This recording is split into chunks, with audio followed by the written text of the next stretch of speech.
విమానాల్లో చోటు చేసుకునే సంఘటనలు ఎప్పుడూ సోషల్ మీడియాలో వైరల్ అవుతూనే ఉంటాయి. అప్పుడప్పుడు సాంకేతిక లోపంతో విమానాలు లేట్ అవ్వడం, ప్రయాణికులు అసహనం వ్యక్తం చేయడం నుంచి సిబ్బంది తీరు, ప్రయాణికుల వ్యవహారాలకు సంబంధించిన వార్తలు వింటూనే ఉంటాం. అంతేకాదు నిత్యం కొందరు స్మగ్లర్లు విమానాల్లో అక్రమంగా బంగారం, ఇతర వస్తువులను తరలిస్తూ పట్టుబడుతుంటారు. తాజాగా విమాన సిబ్బందిపైనే దొంగతనం ఆరోపణలు వచ్చాయి. ఈ వార్త ప్రస్తుతం నెట్టింట వైరల్ అవుతోంది. తిరువనంతపురం నుంచి బెంగళూరు వెళ్తున్న ఇండిగో విమానంలో ఈ సంఘటన జరిగింది. ఏప్రిల్ 1వ తేదీన ఇండిగో విమానంలో ఒక కుటుంబం ప్రయాణించింది. ప్రియాంక ముఖర్జీ అనే మహిళ తన 2 కుమార్తెలతో విమానం ఎక్కింది.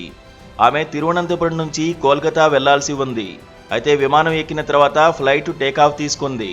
కాసేపటికే ప్రియాంక 2 కుమార్తెలు గొడవ పడ్డం మొదలుపెట్టారు. వారికి 5 ఏళ్లు 2 ఏళ్ల వయసు చిన్నారులే. అదంతా సరదాగా జరుగుతున్న గొడవగా భావించిన తల్లి ప్రియాంక వారిని సముదాయించేందుకు ప్రయత్నించింది. కానీ అది కుదరలేదు. చిన్నారుల గొడవను చూసిన క్యాబిన్ సిబ్బందిలో ఒక మహిళ ప్రియాంక వద్దకు వచ్చింది. తాను గొడవ సద్దుమణిగేలా చేస్తానని చెప్పింది. ఈ క్రమంలోనే 5 ఏళ్ల పెద్ద పాపను అక్కడి నుంచి తీసుకుని విమానంలో మరో చోటుకు వెళ్ళింది.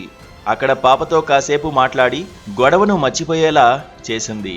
ఆ తర్వాత కాసేపటికి పెద్ద పాపను తీసుకొచ్చి తల్లికి అప్పగించింది. గొడవను మర్చిపోయిన చిన్నారులు సైలెంట్గానే కూర్చున్నారు. ఇక బెంగళూరులో విమానం ల్యాండ్ అవ్వడంతో ముగ్గురు దిగారు. ఆ సమయంలోనే ప్రియాంక ఒకటి గమనించింది. తన పెద్ద కుమార్తె మెడలో ఉండాల్సిన బంగారు గొలుసు కనిపించలేదు. అది 2 తులాలు ఉంటుందని ఆవిడ పేర్కొన్నారు. దాంతో క్యాబిన్ క్రూ సిబ్బంది వద్దకు తిరిగి వెళ్లి బంగారు నెక్లెస్ గురించి చెప్పింది. వారిని నిలదీసింది.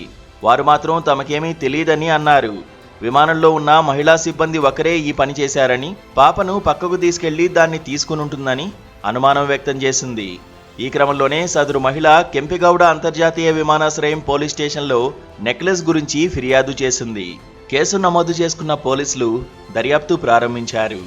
దీనిపై ఇండిగో విమానయాన యాజమాన్యం కూడా స్పందించింది. ప్రయాణికురాలి అసౌకర్యానికి చింతిస్తున్నట్లు పేర్కొంది. దీనిపై సమగ్ర దర్యాప్తు జరిగేలా పూర్తి సహకారం అందిస్తామని ఇండిగో సంస్థ పేర్కొంది.